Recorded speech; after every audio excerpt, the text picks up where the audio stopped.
अंधेरे में छिपा सच। रात का सन्नाटा पूरे मोहल्ले पर छाया हुआ था। दूर कहीं कुत्तों के भौंकने की आवाज आ रही थी और हवा में अजीब सी ठंडक घुली हुई थी। गली के आखिरी कोने पर बनी पुरानी जर्जर कोठी के सामने कुछ परछाइयां हिल रही थीं। उन्हीं परछाइयों के बीच एक लड़की कांपती हुई खड़ी थी। उसकी सांसें तेज चल रही थीं, जैसे किसी ने उसकी रगों में डर को घोल दिया हो। लड़के जाओ, उसकी आवाज कांपी लेकिन गुस्से से भरी हुई थी। लड़की मेरी बहन को मारेगा, मेरी बहन को मारेगा, दिलीप को मारेगा, मैं तुम लोगों को जान से मार दूंगी। उसने मुट्ठियां भींच लीं। डर और गुस्से के बीच उसकी आंखों में अजीब सी चमक आ गई थी।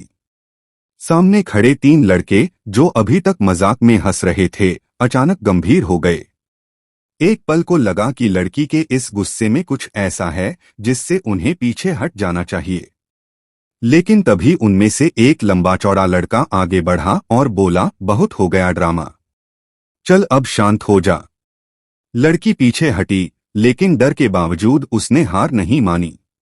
उसने अपनी जेब से मोबाइल निकाला और जल्दी से वीडियो कॉल पर लगाकर बोली, मैं म्यूट पर डाल रही हूं। फोन स्क्रीन पर नाम उभरा, अजू कॉलिंग।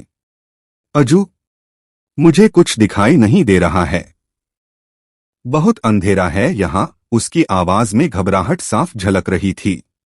अजू, कौन है जो मुझे मारना चाहता है? कोई तो है। स्क्रीन पर दूसरी तरफ अजू की आवाज आई, क्या बोल रही हो? ठीक से बताओ, तुम कहाँ हो? लड़की ने चारों तरफ देखा। वहां अंधेरा ही अंधेरा था। गली के आखिरी सिरे पर पीली स्ट्रीट लाइट टिमटिमा रही थी, जैसे वो भी डर से कांप रही हो। अचानक उसे एहसास हुआ कि फोन कैमरा नीचे की ओर मुड़ गया है।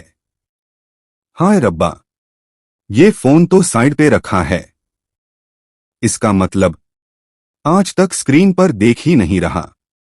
उसे नहीं पता यहां क्या हो रहा है। वो घबराकर बोली, अजू, आज तक प्लीज फोन की तरफ देखो, प्लीज, कुछ तो करो। उसके कानों में लड़कों की धीमी धीमी बातें गूंज रही थीं।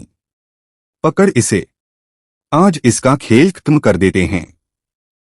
लड़की की रीढ़ में सिहरन दौड़ गई।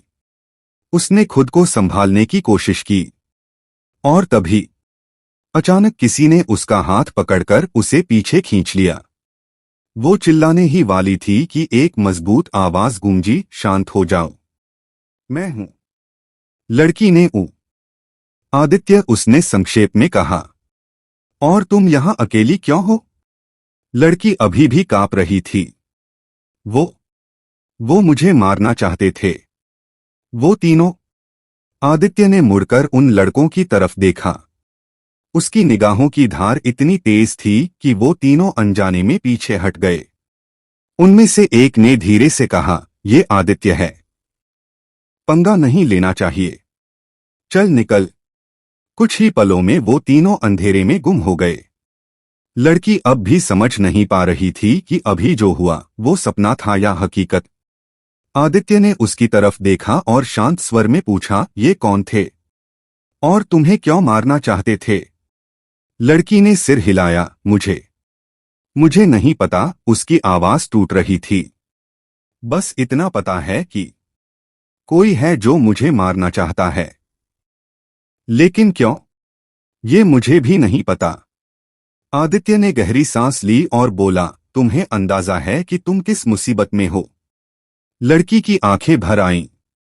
नहीं, लेकिन मुझे इतना जरूर पता है कि आज अगर तुम नहीं आते तो शायद मैं जिंदा नहीं रहती।